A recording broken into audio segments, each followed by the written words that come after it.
Hi guys, I'm Asaf, this is Itai, and today we're going to react to a song called HOMURA, AKATSUKI no Ito, by a band called Wagakki Band. First time hearing, first time seeing. This one has been requested, this band has been requested for a while, and Wagakki apparently refers to a Japanese musical instrument. I assume some kind of an older ancient instrument, but I'm not sure. We really don't know much about this band, so we're about to find out. Yeah, let's get into it.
Pleasant to listen to.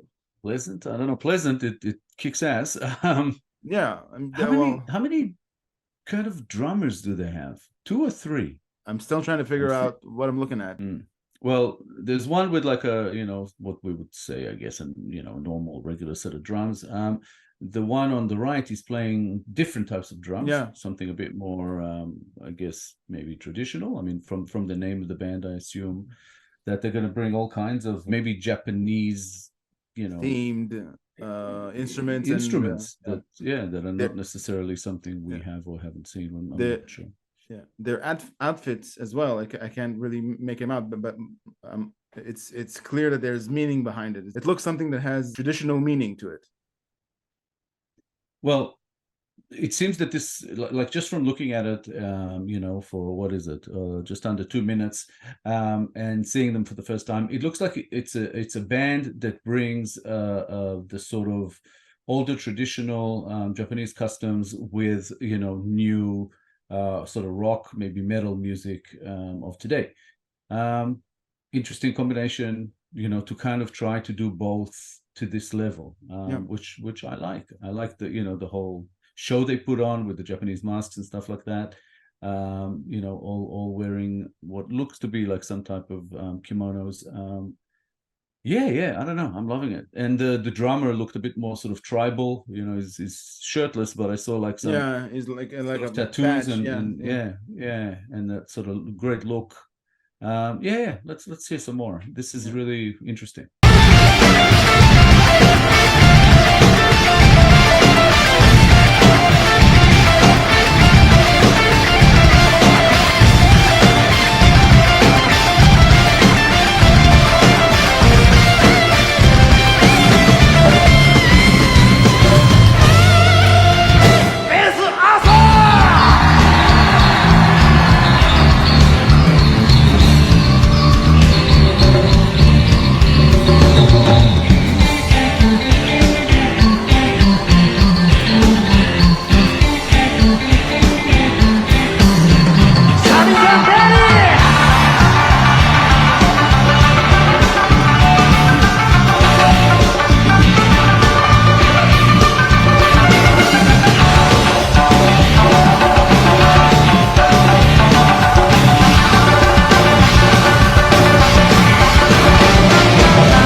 this first part, Homura, which I believe means flame, I think is an instrumental. So the next one we will see, we will hear some lyrics, some singing.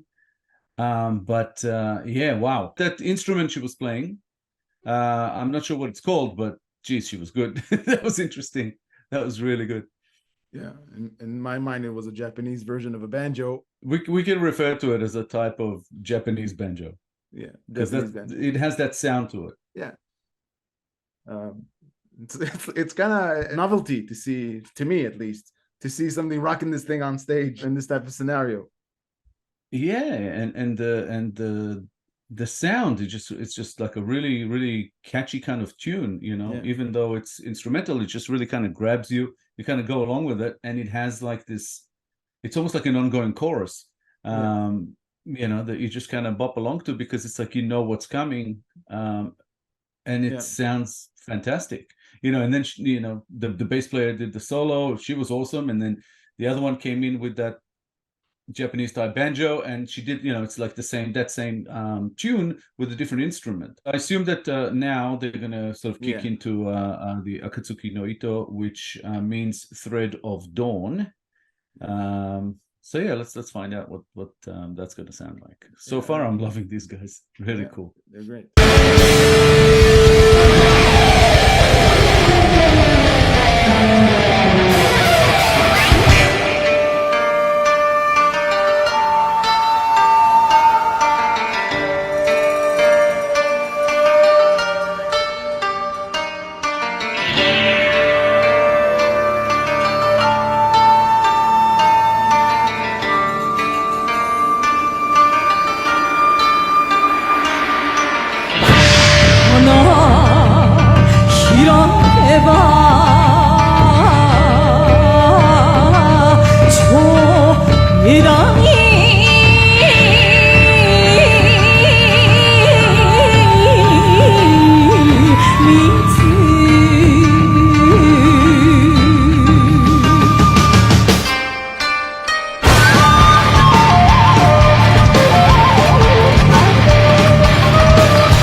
Wow, wow, that was different. That was a magnificent fusion between the two styles, because you can clearly see the emphasis of the traditional. I don't even know what that's called. I mean, you said wagaki was an instrument. I don't know if it's in sort of an all-encompassing word for sort of traditional Japanese instruments, musical instruments, of course. Yeah. So we have the banjo type thing, and now we had like a sitar type thing and a recorder type thing. He was rocking it too. It was like electric guitar as a recorder. Yeah, they were really getting into it. It's funny, like we had a glance at the lyrics, and this is something we've talked about before. A lot of the Japanese, the translations to English online are, yeah, unreliable. Let's call it. You know, we looked at it, reading it. The English was broken, so you're not sure if the meaning actually gets through. And we decided to kind of put it aside, listen to the song, and see what that evokes. It definitely evokes something. Like, what did you get out of it? Assuming their perspective, I got a lot of love to traditional Japanese values from it. I mean, they're like an ode to Japanese tradition, kind of thing. But performed in a very, well, to me at least, in a very innovative way, because I've never heard anything coming from Japan that is like that up till now. They're very, very different. You know, there's a lot more of that traditional, you know, apparent in this one. In I don't know if it's just the song or it's their style. I think I would hazard a guess that it's their style. But as far as the song, what came to mind while we were watching and listening, it reminded me of, you know, Japanese films, and especially in scenes where there was either some battle coming or a duel or anything like that. There's always like some kind of a traditional Japanese song that has sadness to it. And that's what it reminded me of, kind of like a battle cry. There was a gong there, right? But I'm just guessing, you know, because again, we don't know. From the lyrics, we didn't really get much. We decided to put them aside. There were signs of like poetry. It was very poetic. I don't even know, it might be a traditional Japanese song that they're using here. Maybe they didn't write it, I'm not sure. But that's what it evoked, you know, for me. Really cool. Really cool. She's a great singer. Her voice really carried on through all that beautiful chaos. And all the, you know, all the band members really, you know, seem to be very, very good at their instruments. That bass player, she rocks. And the banjo type thing, she was pretty we're gonna get some flack over this. How do you not know? How did you not recognize the Japanese as long as the flack comes respectfully and with some information that we can use, that'd be good. Because we've been getting a little bit of both along the way. So yeah, that's cool. But yeah, no, I don't know. It's interesting to experience this and sort of encounter this band for the first time, and actually, you know, hopefully go into this a bit more, because as far as musical tastes and stuff that I've been listening to over the years, the only time I have heard anything remotely close to this type of music was in film soundtracks. There's elements in even you know, Quentin Tarantino films, like in Kill Bill. There's this at least a couple of songs in there, and of course, you know, in Japanese films. So yeah, it was interesting to see this, you know, the way they fuse it together, the traditional and the sort of hard rock, maybe even crossing into metal here. Just really good. Yeah, very pleasant surprise to have discovered this band that gives something different from what we've experienced so far from coming from Japanese bands. If you enjoyed this episode, guys, please be sure to like, subscribe, and click the little bell icon so you'll get notified on all our future videos. Share our stuff. We'll appreciate it very much. It will help us grow our channel and encourage us to make more videos for you guys. Hit us up in the comments. What did you think about Wagakki Band? Also, let us know what you would like to see us do next. We will do our best to comply. If you have a request you'd like bumped up the line, please make it through BuyMeACoffee. All contributions are, of course, very much appreciated. Thank you very much for your time. She has a presence. I don't know. As soon as she starts singing, sometimes before she starts singing, she already commands the stage. Always puts a smile on my face. Yep, as always, guys, we appreciate everything you do. You know, the views, the engagement, it has been absolutely awesome. We are loving having you along for this journey with us, which has been amazeballs. And we hope to see you again in the next one. Thanks a lot, guys. Bye. Bye, guys.